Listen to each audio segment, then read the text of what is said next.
Returning কর্মকর্তা এবং নির্বাচনের দায়িত্বে যারা থাকবেন তাদের জাতীয় নির্বাচন এবং গণভোটে কোনো পক্ষে থাকার সুযোগ নেই।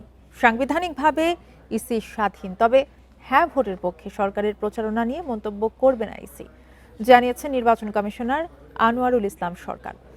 মঙ্গলবার দুপুরে নির্বাচন ভবনে এক ব্রিফিংয়ে এসব কথা বলেন তিনি। বলেন, নির্বাচন নিয়ে নানা মহলের আশঙ্কা থাকতে পারে, তবে কমিশন মনে করে 12 ফেব্রুয়ারি অবাধ, সুষ্ঠু এবং নিরপেক্ষ নির্বাচন হবে। বিগত অনেক নির্বাচন থেকে এবারের নির্বাচনের পরিবেশ ভালো বলেও দাবি করেন ইসি আনোয়ারুল ইসলাম।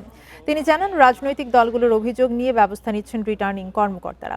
128টি নির্বাচনী এলাকার 144টি আচরণবিধি লঙ্ঘনে জরিমানা হয়েছে 9,05,500 টাকা, আর মামলা হয়েছে 94টি।